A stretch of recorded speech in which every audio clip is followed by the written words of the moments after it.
thought immediately that he was dead. Authorities tell us Decker often spent time at the park. Drones and a canine unit have been deployed, but so far he remains missing. 24-year-old Nick Wilcox, 22-year-old Yvonne Young, 24-year-old Robert Steinbrecher, and 19-year-old Christina Guild of Kenosha, all reported missing within the past few weeks.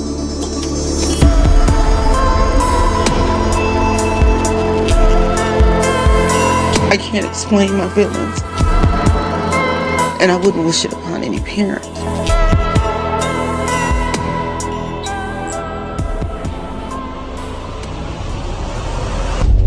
In 2013, American football quarterback Cullen Finnerty went fishing at Bay Creek State Forest. But 30 minutes later, he called his wife in a panic. He didn't know where he was in the woods. He was afraid. I just knew when I spoke with him that something wasn't right. He told his wife he was being followed, that he didn't know where he was and was begging for help. So we looked in the woods all evening. It was getting, darker fast. And so I called the police to see if they could help us find him. The following day, volunteer search parties, most of whom friends and family, set out to find him. Hundreds and hundreds of people came to help, which was amazing. Cullen Finnerty was found lying in the ground with his face down on the grass. There he was, just face down. Still had on his waders, had on his fishing vest. We all just sat there in disbelief. Police ruled out foul play, and the initial autopsy was unable to conclude the cause of death.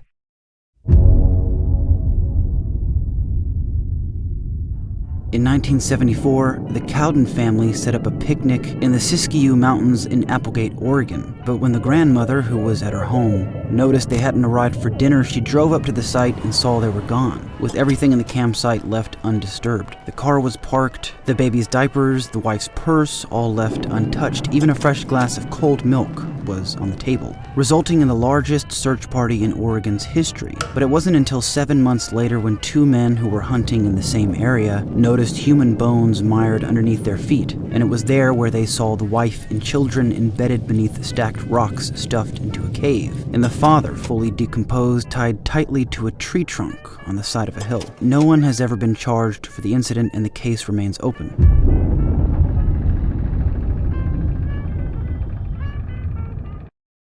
In 1969, 6-year-old Dennis Martin went camping with his family in the Smoky Mountain National Park, which was tradition. Every Father's Day, the Martin family, the extended family, were to go to Spence Field and camp. 6-year-old Dennis and his brothers came up with an idea. When 6-year-old Dennis Martin, his brother and friends, planned a playful prank. The brothers hid in some bushes, snuck up behind their parents and scared them, but immediately afterward noticed that Dennis was gone. What followed is believed to be the largest search in park history. The search area has expanded as the days stretch into a full week since the youngster was reported missing. A couple who was walking the track claimed to have heard screams coming from a little boy, and saw a man running away from the area into a vehicle. They heard a little boy scream. He saw this dirty man, from where the sound of the little boy, he referred to him as disheveled, and the guy ran.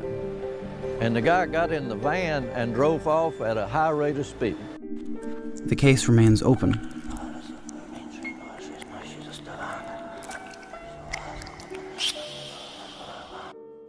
In 2004, 9-year-old David Gonzalez was camping with his mother at San Bernardino's National Forest when he asked his mom for her car keys so he could get a box of cookies that were in the front seat. The car was less than 50 yards away. His mother kept her eyes on him as he walked toward the car. She turned for a moment, and when she turned back, 9-year-old David was gone. The mother claims to have heard no sounds while her back was turned. The cookies in the vehicle were untouched, and the car was still locked. But almost 9 years later, and a mile from the campsite, hikers stumbled upon the boy's remains, and the cause of death is still uncertain.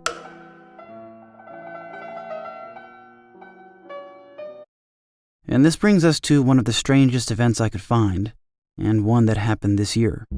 The search continues tonight for Toronto firefighter who went missing during a ski trip near Lake Placid. Who disappeared while on a skiing trip in upstate New York. Danny Philippidis, the focus of an intense rescue at Whiteface. Steep and icy terrain making this a challenging task. Toronto firefighter Danny Philippidis was on an annual trip with co-workers at Whiteface Mountain in Wilmington, New York. His friends were ready to leave, but Danny said he was going back up the hill for a final ski run. That was the last time his friends ever saw him at Whiteface Mountain. But what's most peculiar about this is where they found him 6 days later. A missing Whiteface Mountain skier is found on the other side of the country after a 6-day search.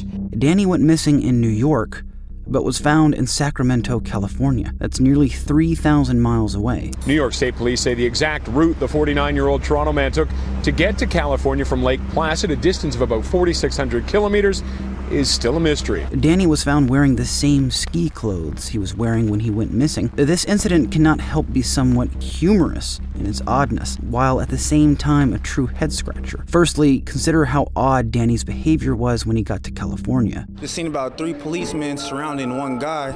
You know, at the airport, that's kind of crazy, so they're trying to figure out what was in his backpack and where'd he come from and everything, and the guy was pretty confused, like he didn't know where he was at or how he got here. And according to Danny, he got a haircut in California and rode on a big rig the entire way there. But investigators see no evidence of that. Then somehow he ended up in a big rig, he says, going to the West Coast. Police found him in Sacramento, about 3,000 miles from here. At the time, he had already gotten a new haircut, cash, and a new iPhone. Troopers say they plan on speaking with him again. In the meantime, investigators say none of the big rig companies and drivers they've spoken to remember taking him anywhere. Now, several news groups have tried calling barbershops in Sacramento near the area where the skier was located, but they too have not found out who cut his hair. Every year, hundreds of people go missing in national parks, leading some to speculate onto the how or the why. For myself, the simplest explanations are often the most valid. When it comes to missing people in national parks, it's likely that many either get lost, kidnapped, or attacked by animals. The broader theories of alien abductions or paranormal activity seem to be stretches. There are certainly stretches I will not be making here, but this is not to say I'm entirely closed off to any such explanation or would never entertain such claims in all circumstances. It just means that as it pertains to this topic, natural explanations make the most sense to me. I can also plead ignorance as I'm ill-advised on the labyrinth of this topic and have not been exposed to how deep this rabbit hole goes, so if you have a direction to point me in, let me know. Until then, if you find yourself in a national park, be careful, because something natural could also happen to you.